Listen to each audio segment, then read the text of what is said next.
What's going on, Jeromes? Beautiful day for some Q&A. Let's fire it up. Tyler Richards. Other teams would kill for our weapons, and yet those teams still find ways to win. And why can't Kevin O'Connell figure it out in the years he's been here? And you look at the Vikings' offensive weapons. So you have the Sons of Anarchy. You have Justin friggin' Jefferson, who's the best wide receiver in the game. You have Addison, who's one of the best wide receiver 2s in the game. You have Speedy Naylor, probably the best wide receiver 3 in the game. And then Hawkinson is up there, just hasn't been unleashed this year, right? So many weapons. The offensive line is there. McCarthy's got a gun to freaking sling it all over the place. Accuracy kind of comes and goes, but yeah, this is what's mainly frustrating is that so much talent on both sides of the ball, specifically offense, and how come they're not consistently putting up 40 points a game? Yeah. Next, OTL Chad. Time to talk about Brian O'Neill. Well, I feel like Brian O'Neill, so he's fighting through that knee injury, and early on is just a lot of miscommunications up front.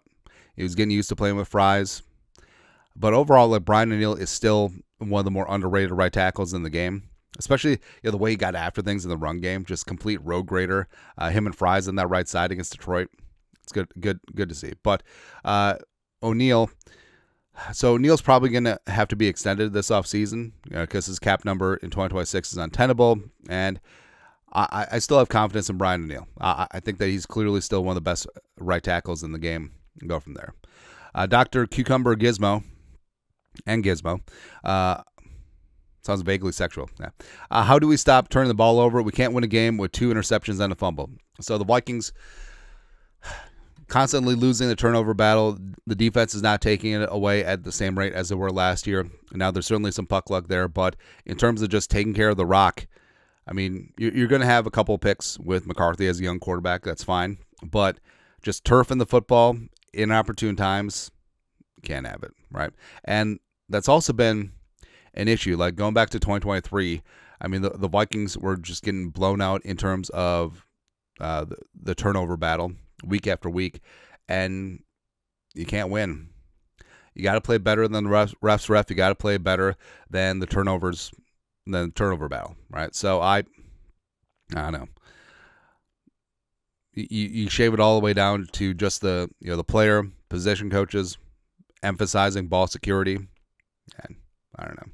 And also defense. Let's get some more takeaways, man. It's frustrating. Sam Arkey. Do you think Kevin O'Connell play calling at home is more detrimental to the team since he wanted to sling it more than the running?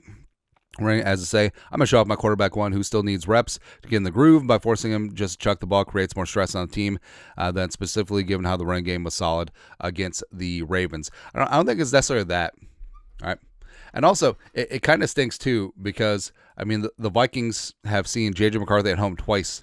And the first time was a disaster. Second time was aight. But it isn't so much showing off. It's more just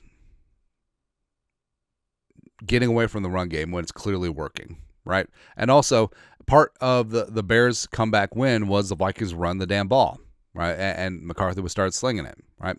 And O'Connell did give the excuse of, well, we had a lot of false starts, so it's first 15. That's tough to run the ball in those situations. Okay.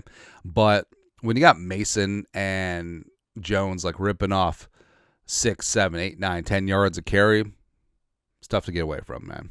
And I know J.J. McCarthy's your guy, but right now, the stage of his career in a close game, he shouldn't be thrown it 42 times, man. Yeah. Lastly, Dan's, will the state of Minnesota ever see a competent NFL coach in purple? I mean, we saw one in Bud Grant, right? Jerry Burns is all right, but Dennis Green is super underrated. Actually, I thought Mike Tice was not bad, just bad ownership at the time with Red McCombs. And also, I mean, Tice was a player's coach to his detriment. Those guys got away with a lot. Love boat and whatnot. But I still believe Kevin O'Connell's the guy. But we have to see some progression because the same knocks against Kevin O'Connell, game management, not running the ball, getting players to show up, like these are the same criticisms we had in 2022, 2023, right? So we have to see some progression there. And he's such a smooth talker, man. Like, he would make a great politician, where he says so much, but then you realize, wait a minute, he didn't tell us anything, right? But the whole quarterback whisper thing, yes, feels like him and JJ long term is going to be perfect for this team. Going to bring a dozen Joe Bars in the next 10 years. But yeah, at a certain point, we need to see more from Kevin O'Connell. More is required from the NFL Coach of the Year, which might be a cursed award because some of the most recent coaches of the year, like Stefanski, Dayball, whatever. So maybe we don't want that. I don't know.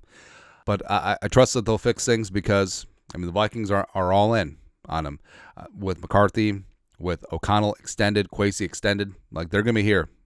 All right. So hopefully they'll start getting things right. Anyways, that's it. Q&A for this beautiful day. You guys are the best. You know what to do. Skol, production value.